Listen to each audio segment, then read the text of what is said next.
Hi guys, so as I mentioned recently, Liz Truss has set up her own YouTube channel or podcast, and it's supposed to achieve two goals. One is to convince the public that they need to back some sort of Donald Trump MAGA-style revolution, and also to hold the media to account, because the mainstream media, in her opinion, have been lying. So where is our first port of call to promote this? GB News, of course. Liz, you've had a pretty impressive redemption arc. You were, of course, a Remainer Lib Dem back in the day. That's how you started out. Then, of course, you became Prime Minister. I've always been a rebel, though. I've always been a rebel. Sorry, a redemption, redemption. So she's a liar. She's convinced people that it would be a good idea to remain in the European Union. Then she jumped ship and said, no, Brexit was a huge success. Brexit was a great idea. So she's a liar. No, it's not about redemption, it's about lying. Well, you're even more of a rebel now because you've launched what some would call, you've been red-pilled. You've got your own show now, the Liz Truss Show. What's going on with that? Why have you decided to launch that? Well, I was so frustrated by the way that the mainstream media just lies. The mainstream media lies. So your first port of call, of course, is GB News. Not the BBC, not ITV, not Channel 4. No, I'll go straight to GB News because I know that they're going to really grill me. They're going to hold me to account.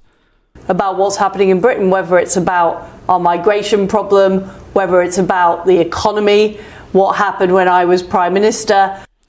The guy who's interviewing her called her change from being a Remainer to a Brexiteer as redemption.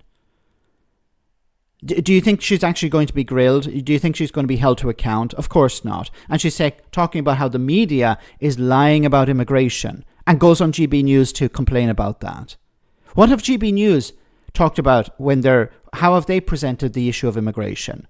Well, they describe asylum seekers as illegal migrants, which is completely false.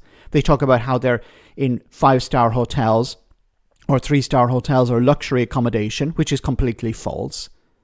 Is Liz Truss going to call out GB News over this? Of course not.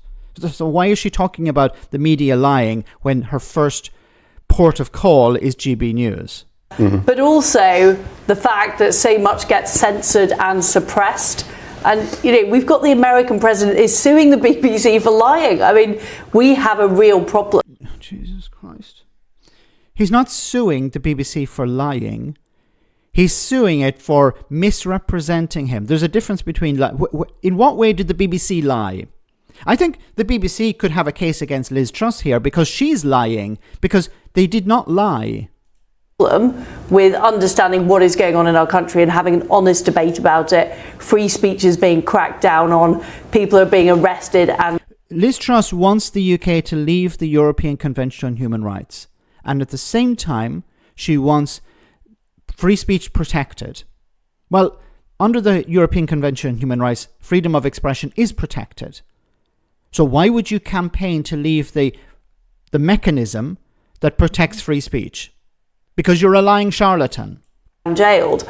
And I want to talk about those things because I don't think we're going to fix Britain's problems unless we acknowledge how bad it is, unless we acknowledge how deep the state has become, how powerful the unelected bureaucrats and the unelected judges have become.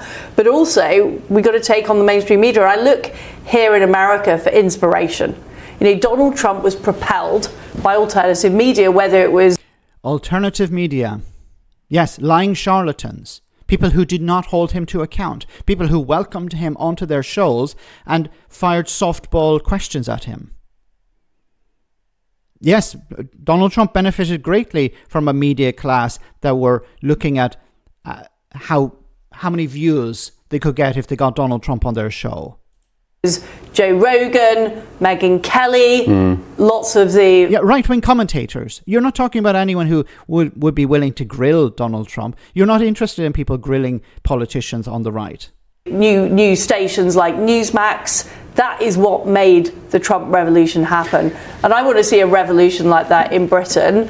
And after 14 years in politics, being a government minister for 10 years, being Prime Minister, I saw that often politics was downstream of the media. So I thought, if I can't beat them, I'm going to beat them in a different way.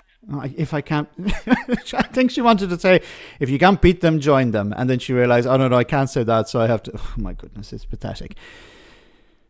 So she wants a Trump-style approach to politics. That's the last thing any country needs. Lying charlatans pumping out ridiculous rhetoric 24/7. Lying to the public. Donald Trump telling people that immigrants are eating the cats and dogs. Talking about, oh, I'm going to build a wall to keep the immigrants out. I'm going to do this. I'm going to do that. I'm going to reduce, what was it, the recent one? I'm going to reduce grocery prices. And of course, the only way you could reduce it would be engaging in deflation. But instead he said, no, we got inflation down. He was lying to the public about how medical costs have dropped 700%. Like, what? That's the sort of world that Liz Truss wants to live in? Well, she's gone more barmy than I thought. Let me know in the comment section, guys, what you think, and I'll see you in the next video.